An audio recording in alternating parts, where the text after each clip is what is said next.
Charlie, oh, you're so wait. Charlie, oh, you're so wait. Charlie, oh, you're so wait. So you challenge Charlotte to a match? Ladies and gentlemen, get ready for Talkamania! It's Rusev Day.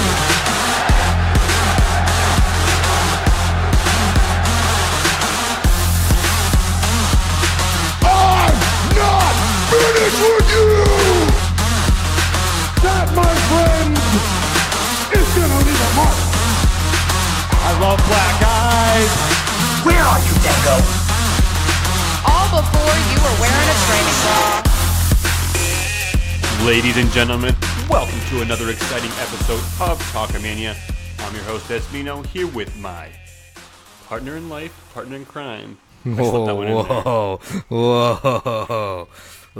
Slow Are we not slow there yet? your roll. Are we not there guys. yet? No? We're definitely more than just friends.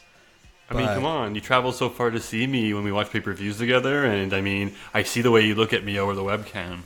Oh, is that it, eh? So if somebody travels far to see you, they're now your partner? If you want to get into semantics, I mean, maybe. I'm a lonely guy. I live out in the middle of nowhere. I live in the middle of nowhere, bro. You're like a stone's throw from downtown Montreal. Yeah, no, I know. How's Yeah, my your dream.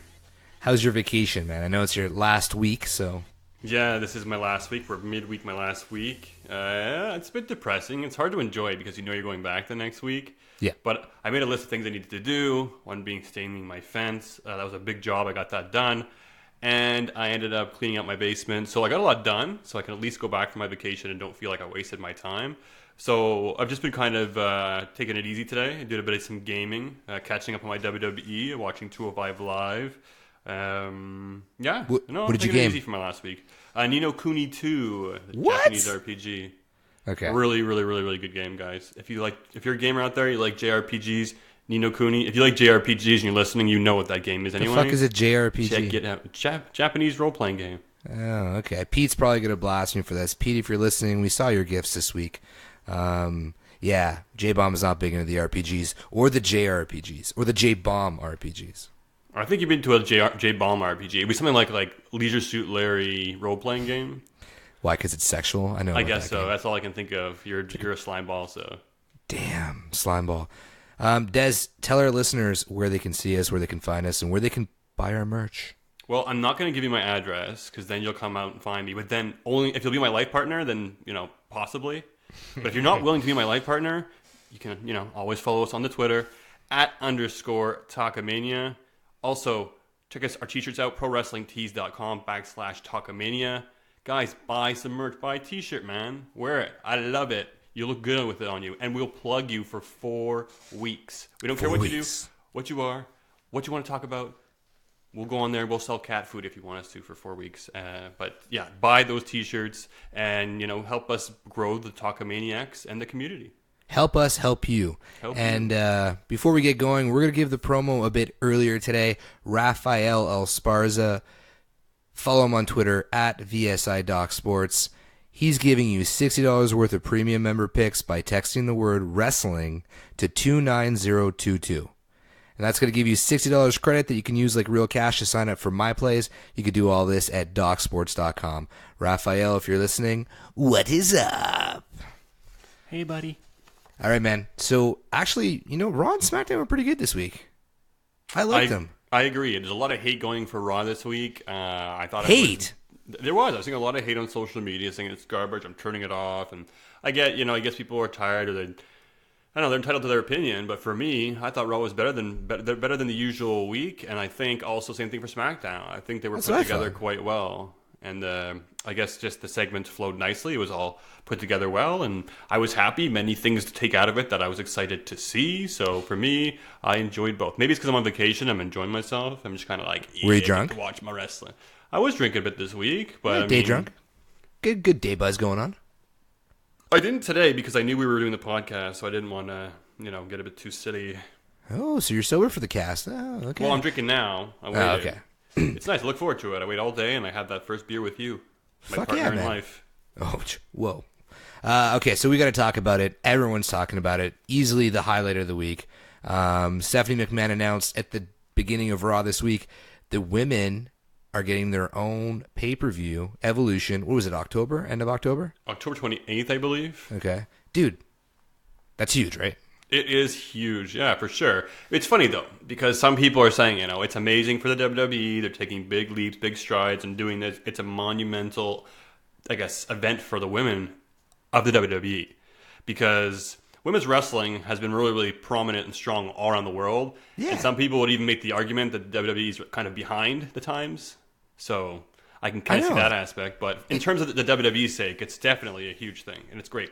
It seemed like they were almost like at the head of the pack, and then over the last little while, like I know Impact's got a crazy women's division. Everyone's talking about that, and I mean that's as far as my knowledge goes.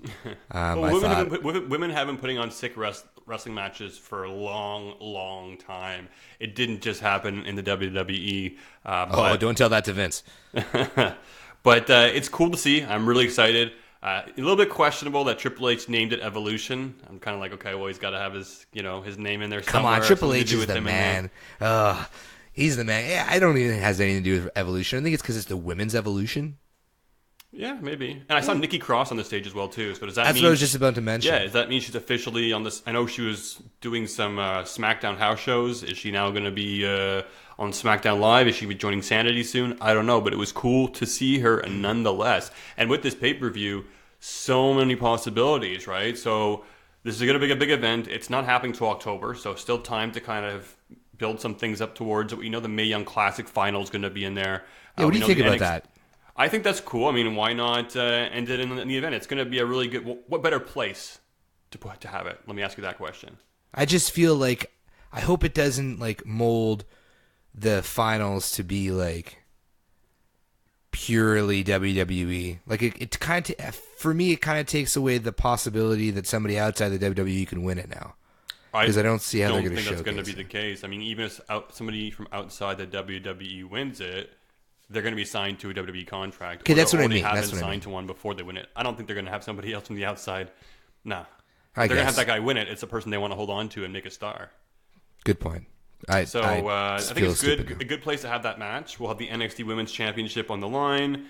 No doubt the Women's Championship as well, too, for both Raw and SmackDown. And I'm wondering, they have some time to build it up. Are they going to have the Women's Tag Team titles? That's another big question mark. You think it's a one and done, or are we going to see this every year? I think they have the possibility to do it once every year. I think they should maybe do it once every year. I don't know. At least I would say. I don't know if they need to do it more at this point in time. I'm not being sexist, but let's see how this one goes. I think it could I think it could be a really great event, and at the same time, it makes you wonder, like, will there be old stars returning? What kind of matches would you want? I know people were saying, they love to see Becky Lynch versus Lita. I think that would be badass. Trish Stratus coming back. Trish Stratus versus Sasha Banks would be another great match. So, I don't know. I know Beth Phoenix also put a cryptic tweet out, too, as well recently. So, I think you'll see a lot of returning stars. I think there's supposed to be up to 50 women wrestlers involved. So, there'll probably be some kind of battle royale at the same time. Well, I was just about to mention this. Okay, because if it isn't a one and done, and it kind of turns into, like, a special event for women every year, not as big as WrestleMania, but kind of like the women's WrestleMania. Do you think that they would ever possibly move the Royal Rumble to the Evolution pay-per-view? The women's Royal Rumble? Yeah, just so there's not two Royal Rumbles at Royal Rumble. But I don't know if that's a good idea. I don't think they should remove the women's Royal Rumble from the Royal Rumble pay-per-view. I can see McMahon or the WWE being like, well, we'll just put it on your pay-per-view, and that way there'll be two to look forward to, and we can focus more on the men. And I mean, I don't know. I like having both of the two matches, the Royal Rumble matches. I think they should keep it as is. They can have some other kind of gimmicky battle royale or whatever they want. Or they could move it. I don't know. But for me, I liked having Royal Rumble being two Royal Rumbles. So I agree. That was a party and a half, man. Because we do all those drinking games, right?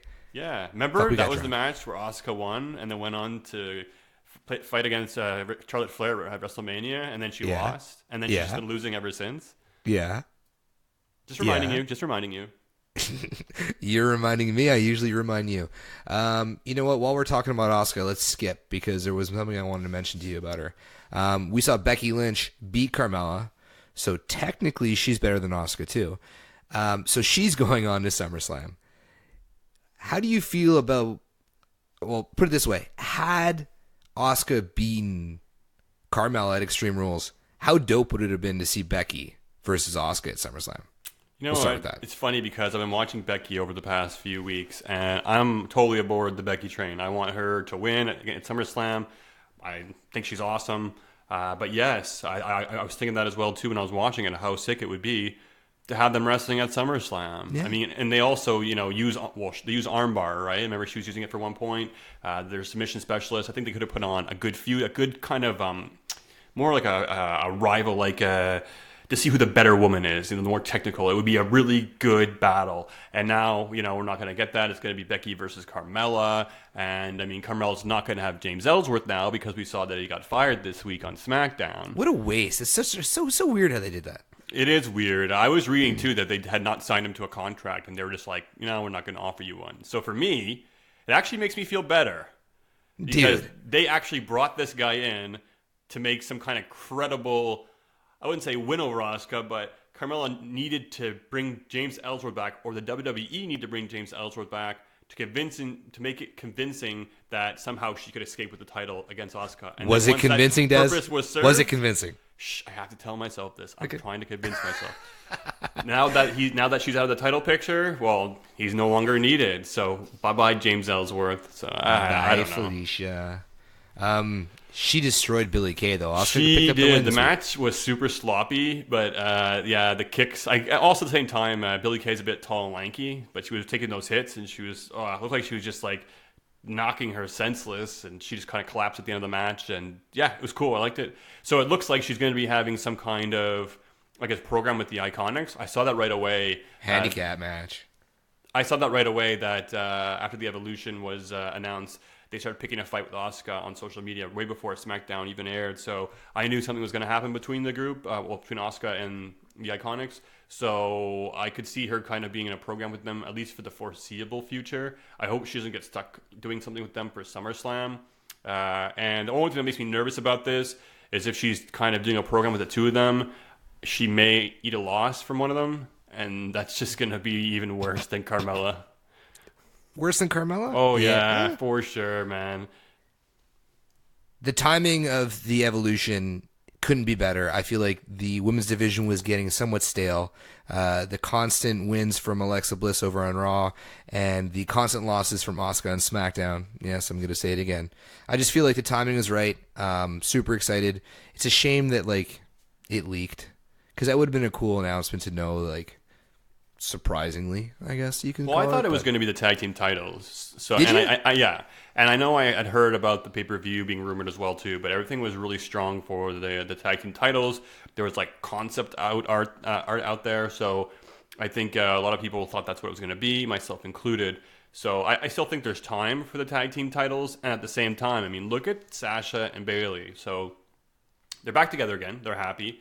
They're on the same page, and they're tagging together. It kind of feels like they might be grooming them to kind of be a tag team, maybe the first tag team champions. I think, it would be suiting to give those two the first run with the titles. But I'm very disappointed because the crowd flipped their shit when Bayley went, ape shit on Think Sasha. about it, though. Think about it. Once they are champions, and she turns on her then.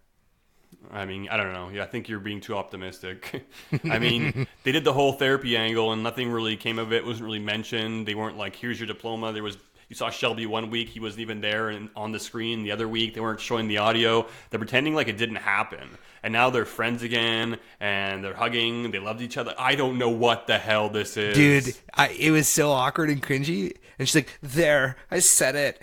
But that wasn't as cringy as this week with Bayley. The way that she was like, it was like they were going to make out, man. I'm telling you, man. I don't know. Maybe they're going to go that far. I don't think so, but who knows, It's culturally acceptable, so maybe they can push those lines. It's more than culturally acceptable. What's the opposite of banning people from the show? Because that's what we're going to do if they do a lesbian angle between the two of them. Has there been a lesbian angle in WWE yet?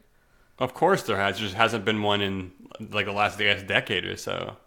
So, it would be interesting to see if they do that. They kind of played a little bit along those lines again this week, but nothing too intense. We'll see. They came out, and it's weird. They tagged together, but against a development team, which is kind of silly. there's so many other people who could have wanted to be on that show. Put Dana Brooke and Alicia Fox together. You know? I was just gonna say Dana Brooke. Oh, what a shame. So I mean, so a bit disappointed in that respect, but we're on this crazy roller coaster that's Sasha and Bayley, and week after week, it's definitely changing. It's interesting. Strowman and KO, dude. To me, it's like the best feud going in the WWE right now. The promo this week was phenomenal, I thought. And they're finally actually going to have a match where they're putting the Money in the Bank briefcase on the line. If I understand correctly. Yeah. I love that. We've mentioned that on past episodes. We talked about it, yeah. And I think it's been done once before. Has it? Yeah. I think it's done once before. And this is fantastic. I'm really excited for this. I think if anyone's going to pull this off, it's going to be KO. Fucking right, man. I'm telling you guys, Braun Strowman doesn't need this briefcase to be champion, and he will be champion this year at some point. I would like to think so. I think maybe KO there might give him a rub after taking that bump off the cage and being like, dude, you know what? We're going to give you a run with the title. We'll give you the Money in the Bank briefcase. I don't know, if we'll go as far as saying he's getting a title run at this point, but I could very well see KO somehow getting that briefcase and somehow spoiling things. We'll see. Can he just hijack it from him? Like, he doesn't even have to win the match, right? Like, can he just steal it from him and try and cash it in? Because, like, even if he does that and it's not successful and he's breaking rules, I still think it would be really good TV. Well, Kevin Owens just does what Kevin Owens wants to do. Now here's the thing, okay? There's so many plausible storylines that could happen. We have Sami Zayn. We have whatever Triple H was talking about that time with Kevin Owens. All that can come into play. And will we ever know? We will one day. And we will talk about it until we find out. But imagine this, and I know we would be, dying for it. Long shot here. But if somehow Jericho's involved. That'd be cool. I mean, I can only see Jericho coming back, though, and causing misery for KO. So maybe after KO wins, maybe if KO wins the title, then Jericho comes back and challenges him for it as like new Jericho, Or Kevin Owens does win, goes to cash in, and right as he's about to cash in, it's break the walls down. Oh, that'd be badass. That would be badass. Really, really like that. Because I want to see KO and Jericho at WrestleMania again. I'd watch KO versus Jericho at WrestleMania every year. That's something I can cheers to. Ooh, look at that, eh? Also saw another installment of the B Team. I don't know about you. I loved it.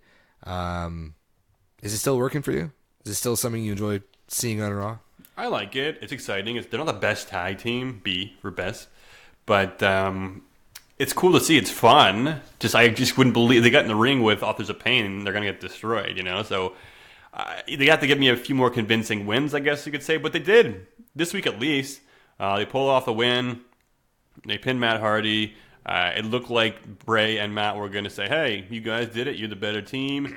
I thought maybe that was going to be some kind of like they'd merge or something. I want that Broken Bow Dallas and Broken Bow.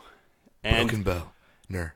But no, they beat them down, and I don't know what's going to happen next. The Revival looking backstage as well, too. So what is next for the tag team champions? Are they going to continue to feud against Bray Wyatt and Matt Hardy? I don't know. Because, a beatdown after a match like that is a heel turn, right? It was a shitty one, but that was... They were kind of heels. Who's the heel and who's the face? I know the B team but they face. Also play coward, and it was good to see Bo and Bray at least mix it up. They did this week, so that was good to see. And then Bo also had that comment when he hugged Axel. He's like, "Oh, like the brother I never had," Yeah, I noticed that too. Subtle, but it was good. Yeah. So you told me Elias's album dropped. You took a listen. You said it was garbage, right? Yeah, I just listened to it. It's like I think 4 or 5 songs. I'm not gonna say it's garbage, but to me it reminds me of like when I was a kid and you get WWE Full Metal the album, and then you have like one or two tracks at the end that was just like for fun, and these are kind of just like it's him kind of doing his thing. He's just playing and he's saying some cheesy lines, calling people stupid, shut your mouth, I'll punch you in the face, and it's nothing spectacular. It's not over though. He's not a great singer.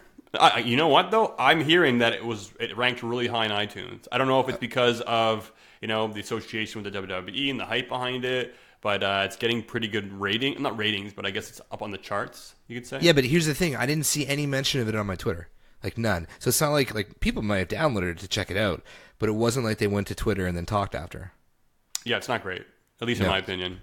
So Elias, you're getting it. You know I can't get over it, and I don't know why. I know he's over in the WWE, but I'm getting sick of it, man. He is, but that's it. It's like he had a new album. You think the WWE would be pushing it to the limit, to the roof, to the heavens, and he keeps being interrupted and barely gets any time this week. So what's going on with Elias? Well, he's out there quite a bit, though. Like I see what they were doing, but yeah, I guess I just feel like he never really. He's just kind of he's a drifter, I guess. He's a drifter, but I'd like him to drift off my screen for a little while. Just it's not working for me. He needs to evolve. His character needs to evolve, and he needs a really good storyline, like a fighting storyline. He needs to chase a title. The man that we're not going to name because he's complete bullshit is now feuding with Mojo Rawley. And I think we should just leave it at that. And actually, I think it's kind of like bringing Mojo down, if that's even possible. I don't know. I don't know what it is. I mean, he's kind of boring and a meat potatoes kind of wrestler. I'm not really excited by him. I don't find him glorious. But Mojo Rawley, and I think even No Way Jose was mentioned in there as well too. Like, is that the category that he's in now? That's the low. That's like not even mid card, right? No, that's definitely not mid card. No, that's like 7th inning stretch stuff. Even though we're jumping from the mid card or the below, I guess the low card, Bobby Lashley, Roman Reigns capped off Raw, and Reigns is going to SummerSlam for Reigns versus Lesnar 4. Really? 400? 400? No, I mean 4. Like it's their fourth. Oh, I thought fight, it was their 400th fight. Okay. Oh, good one. I'm in, man. I'm in. Let's do it. Put the title on Reigns. And I think it's going to work. I do think it's going to work. I think people are not going to cheer him, but just be happy the title's off Brock. But at the same time, there's a bit of me that's going to say, shit, are they going to let Brock win again? No. I'm also okay with this. I don't like Bobby Lashley on the mic, but I've been, I guess, liking him more and more in the ring. I'm not a Bobby Lashley fan. I'm not like, yeah, but I'm kind of starting to not mind him. So it's some steps in the right direction. Their match was pretty good. I think they've got good chemistry. This time he kicked out of the spear when Bobby Lashley hit Roman Reigns. And Roman Reigns hit one of his own. Picks up the big win. And he's going to fight Brock Lesnar. And I'm okay with that. I think those two will have a good match. And I'd rather see Brock Lesnar versus Roman Reigns versus compared to Brock Lesnar versus Bobby Lashley. So awesome. Let's move on to SummerSlam. However, we now have this whole Money in the Bank question mark, right? What's going to happen? Will Braun Strowman be in the shadows? Will it be KO? I'm starting to feel like Roman Reigns is finally going to get the job done, and Kevin Owens is going to come in and spoil the parade. And you're going to I mean, look, it makes sense, right? Brock's a huge heel champion. Why not have Kevin come in, ruin the moment for Roman Reigns finally, take that title, and then have like kind of a heel run, but the crowd's going to be cheering the heck out of him for ruining... for KO? Oh my God, he's going to be the most Roman's over guy in the moment. world. So the that most could over. very well be what we see come SummerSlam. It's exciting. And then Roman's got to flip out. Roman's got to completely flip out, lose his shit, start destroying every ref in sight, do some Ken Shamrock shit. That's what he should do. Roman Reigns needs a belly-to-belly. He needs to add that to his repertoire. He needs a couple more moves. And a new theme song. Yeah, but I haven't been hating him as much as I used to. Extreme Rules kind of changed the forecast for me. So Orton ripped sweet-ass promo on SmackDown. I was excited to see what was going to happen with the story with Jeff Hardy, because the week before with him stretching his ear out, I was really excited.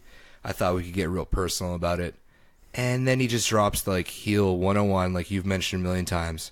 Goes out and tells the fans how he's not getting the respect. Were you let down? I was really interested to see where they're going to go with this, because he comes out, him and Hardy were on good terms beforehand. So what's the reasoning? And they take the easy way out and do respect. It's garbage. Yeah. Now, I will say though, okay, outside the fact that it was about, I should have respect, fantastic promo. I thought it was really well delivered. And I think one of Randy Orton's biggest kind of flaws in the past, he's been good for a while now, but early on in his career was his promo skills weren't that great. You couldn't feel the emotion in his voice, but it was great. It was a really, really good promo. I just wish that it wasn't based on wanting respect, because, I mean, come on, dude. You've been around a long time. You have respect.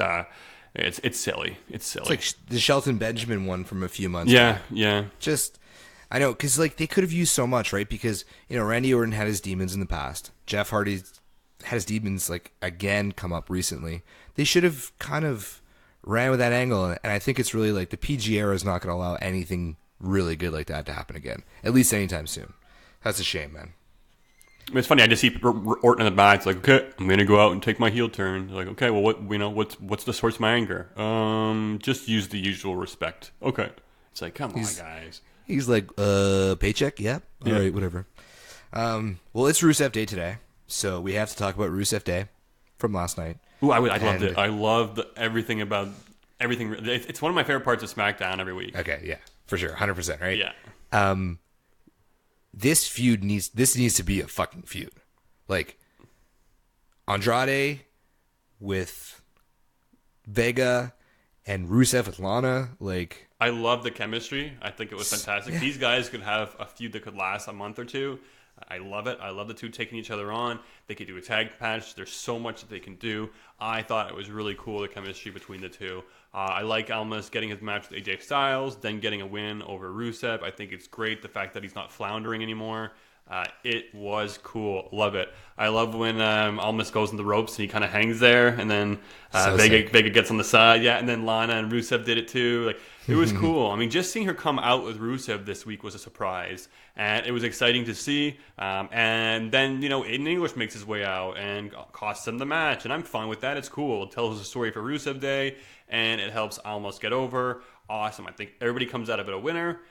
But then the kicker backstage, when they're arguing, Rusev kind of tells everybody to shut up. Maybe neither of you are good enough for Rusev Day. So what does that mean? If he's kind of torn in the middle, is Lana going to brainwash him? Is he going to go back with Aiden? Or, you know what? I would be totally down for them just to roll as a trio and be Rusev Day. Why the hell not? it'd be dope. It would be dope. So I guess we're going to see Aiden versus Rusev at SummerSlam. I'm guessing it'll be that, guess. or it'll be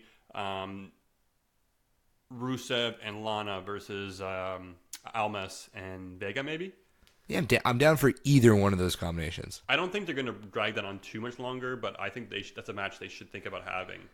Because if they cut Aiden English from Rusev Day, they think Aiden English is going to be in trouble? Yeah, I mean, do they? He's not going to be able to swim on his own. Do they think he's going to be able to get somebody else over? Like, should he start singing for somebody else? They're going to stick him with Our Truth or something? Oh my God! Imagine he tried to get somebody else another day over, or heel turned and did Nakamura Day. That would be interesting to see. Yeah. Fun fact here: Nakamura appeared on a backstage segment that lasted about 5 seconds, and that's it this week. That's all. So he's Jinder Mahal way now. He is. He's Nakamura. Touche. It's a stretch. It's funny when Jinder came out. Again, part of that KO promo. I loved it. They're intertwining wrestlers together. But as he came down, I said, "Fuck, Jinder Mahal is such a cool name." And then I thought of other things we could do, and it'd be awesome if WWE ever went to Hawaii, he could be Jinder Mahalo. Come out with a ukulele. Like, I don't know. For me, man, like, I know that they love having heel U.S. champs. They did it with Mahal. They did it with Rusev. Like, heel U.S. champs that are foreigners. I always enjoy when foreigners are silly. Like, now that Rusev's silly, I think Jinder Mahal being silly could get fucking over. Oh, yeah, I do. I agree with that. I think Jinder Mahal being silly definitely could get over. I would like to see that. And if he can constantly change up his name, we should fucking write him. He's Canadian, eh? So, we should get on that. Be like, dude, this is what you should do. Jinder Mahal way when you're in the hallway. Jinder Mahalo when you're, like, feeling zen. And we should come up with a few other ones. So we saw the build for Joe and AJ Styles continue. Or did it kind of just start? It just started. It just started. Okay, yeah. You said that you love the promo by Joe. So why? I just think his intensity. He's really real intensity, and I feel like there's some wrestlers that the WWE just trusts with and says, get out there and, you know, send your message and just say whatever you want to say. And I think Samoa Joe can do that, kind of like KO can do it, kind of like The Miz can do it. They can just kind of pop off and basically really come from their emotion and their heart, and the way he kind of calls things out, and the way he says he's making a statement and it's phenomenal, and using AJ Styles saying against him, and just the intensity that Joe brings is phenomenal. And there's lots of people rumoring that AJ's going to have this really, really long title run, that McMahon is in love with him and thinks, why didn't I have this guy sooner, and him and Joe are going to have a long program. But I really don't see anybody else outside of Joe who would be kind of worthy, or at least make sense, to take the title off of AJ Styles. So I still feel like it's going to happen. I love AJ, so I don't care if he keeps the title. But at the same time, I think Joe could be a force and give the guy a run before he retires, I don't think he's anywhere near it, is he? I don't either, but I mean, the guy's been around for quite some time. He's had a huge kind of career. I mean, give him and I'm not saying he can just stop at having one run with a title. I just like to see him win it at some point. Has he held any titles in WWE? I know he was NXT champ. Did they make him ice? I don't think hasn't. he's won the title yet. Fuck. Good for him if he does go in and become WWE champion before anything else. Yeah, he's a main eventer, so that's good. But Joe doesn't do it for me as it does for other people. No, me neither. I'm not even a huge Samoa Joe fan. I mean, he's pretty lethal. He's aggressive. He has his chokehold. He has his kicks and stuff. But I respect him on the mic, man. He is in a whole nother league on the mic. So the Bar is back. Oh, exciting! What a way to kind of cap off SmackDown, at least. I liked it. This whole tag team tournament thing is really interesting to see. New Day getting back in there, and they actually picked up the win over Sanity this week. So Sanity is no longer in this tournament. I thought it was going to be a Sanity tournament because they're picking up their wins and their momentum the past few weeks. So I was like, oh, this whole thing is just going to be Sanity. Bury the NXTers. Yeah. So I'm excited to see that the New Day won. And then the Usos versus the Bar next week. I can only think the Bar will win because it's their first match back. Our Truth is the only one who would ever lose his first match back. So they're not our Truth. It's funny because the recipe is, right? It's like when you come back from hiatus, you always win that first match. Our Truth doesn't. Our Truth does not. He's an exception to that rule, folks. But the Bar is back. They'll take on the Usos. I'm assuming that the Usos are going to win. Our Usos are going to lose that match against the Bar. The Bar will go on to face the New Day. And I'm not sure who will win between the two of them. But it'll be a good match to see the Bludgeon Brothers take on New Day or the Bar. So exciting, I guess. But I was just happy to see that they were back. So if the Bar is at SummerSlam, I heard that Cesaro, you have a contact with Cesaro? He might be able to join us on Periscope. But I do understand that you guys have this weird rule that you can't be in the room at the same time. Well, that's his rule that he set. I mean, usually it's because I poke fun at his braces, and I guess he's sensitive about them. I mean, come on, the guy's, he can at least, he doesn't speak with his lisp anymore, I noticed this week. But, a grown man with braces, come on. But yeah, come on. He seems to hold it quite personal and doesn't want to be around me or have me in the room at the same time, so.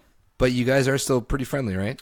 We are friendly, and I have been pulling some strings, and there is a small possibility, folks, that he does show up for SummerSlam for a quick one-on-one with J-Bomb, and we'll see at SummerSlam if I can pull those strings and make it happen. But fuck yeah, I'm going to try. The Miz and Daniel Bryan, they continue to deliver. I know I mentioned earlier in the podcast tonight that Strowman and KO is my favorite feud going on in the WWE, but that's because I forgot about this one. We saw the return of Maurice. Right. Which was pretty awesome. I'm assuming it's just for the plugging of the show. I don't think she's going to be there week after week because for sure. I assume she's got to stay home with the baby. I don't know who is staying home with the baby. That could be taken so the wrong way. I don't know who is staying home with the baby. I assume she's just got to stay home with the baby. But maternity leave, come on, I'm sure she's on it, right? I know, for sure. But yeah, I mean, I don't foresee her at least being there for now. If she is, then credit to them. I guess they'll be traveling with our baby. Did the segment work for you? The segment did. Oh yeah, it was great. Fucking it was rated, Miz. I like the whole red rope. I thought it was so funny when he beat the two security guards and he went through the red rope and then closed the red rope. I thought it would be so funny if Miz was like, no, there's a red rope there. There's a red rope. You can't come across. You're not a VIP. It would have been funny if he played stupid. But obviously, we all knew that there wasn't a baby that Miz had. If it was, that would have been bad parenting. Yeah, for sure. Pretty bad on everybody. Yeah, man. yeah. So I think we all knew. And it was funny, though. He threw the baby at Daniel Bryan, and then he gave him the skull-crushing finale, and he almost did it on the baby. Oh, I'm sure he should have done it on the baby fuck. I bet you there's this brief moment where, because you saw the Miz, the way he positioned his body when he fell, too. He made sure he didn't touch the baby, so I'm pretty sure there was McMahon's like, make sure nothing happens to the baby. So nothing happened to the baby, folks. But definitely pouring some fuel on the fire. That is the feud between Daniel Bryan and The Miz, and it looks like we're finally going to get it at SummerSlam. So SummerSlam is shaping up to be an all right card so far. Yeah, it's not bad, man. And I was just going to say it. I mean, the way that, The Miz is getting the better part of Daniel every week. Recipe tells us, classic WWE tells us, that Bryan's going to go over at SummerSlam. For sure, Bryan needs to win this match. Like, he absolutely needs to win this match. The only thing that I request and I really hope for the greatest party of the summer is that we do see Maurice there and we do see Brie Bella. I like them to be involved in the match somehow. At least just, show up in each other's corner and bitch slap each other. I think that's something. inevitable. I don't think this is a feud that's going to last 1 month. And Mom I wouldn't be surprised if The Miz actually wins at SummerSlam.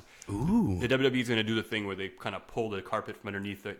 Daniel Bryan's always the guy, or WWE is just going to kind of punish him and put him in hard situations and make him work for it. And I think The Miz has worked really hard as well too. And I think they're going to maybe give the win to him. But regardless, whoever wins that match at SummerSlam, I don't think that'll be the end of their feud. But a match I'm definitely looking forward to. Another match on the card that I'm looking forward to SummerSlam. People might be sick of it, but we're getting a rematch between Seth Rollins and Dolph Ziggler. Who's for sick the of that? Intercontinental title match? I don't know. People who are crazy, because these guys have been the best part of Raw for the past few weeks. I love Ziggler. I love Rollins. I love the stuff they've been doing. I like the wrestling matches they've been putting on, too. Let's not forget, WWE is wrestling, and these guys have been putting on some fantastic matches. Sports entertainment, bro. Watch your mouth. I love the involvement with Drew McIntyre as well, too. It turned into a tag. We had Balor taking on Drew McIntyre in a great match that turned into a tag team match, and it was really well done. The ending of that match flowed really well, and next week we're going to have Drew McIntyre taking on Seth Rollins one-on-one. A small part of me feels like they're going to be building him up for SummerSlam, and Drew McIntyre might eat his first loss on the main roster just to push Rollins up a little bit heading into the card. But it would be really cool. Somehow, I guess Drew's in there kind of helping Ziggler out, and then right before SummerSlam hits, Angle makes it, you know what? I'm going to make sure you stay out of trouble. I guess that wouldn't make sense, but I want to see Drew put in this match and make it a three-way for the Intercontinental title. As long as they don't put him in a fucking shark cage. Oh my God. I'm okay with that. But you got to think that this is it. SummerSlam, I mean, let's look at the timeline. There's a really, really, really good chance that Dean Ambrose is going to have some involvement. He's got to come back with the Seth Rollins thing. And you got to think that the four of them are going to go for a while. So I don't think it's going to happen yet with Ziggler and Drew. I don't think so. Because I think that Dean, as bad as it would be, is going to come back a good guy. He's going to come back and be with Rollins and then eventually turn on him. I think that's not the right play. He should come back and immediately turn on him. I agree. Like I said before, I thought it might happen at the previous pay-per-view. Maybe it will. Maybe this match will be the last match between Ziggler and Rollins. There'll be a big beatdown afterwards. He'll come out and equal out the odds with Drew McIntyre being there. And then once they run off, maybe he'll hit him in the back with a chair. It'll start a feud with Rollins and Ambrose. That would be great. And then Ziggler and McIntyre can move on to their program.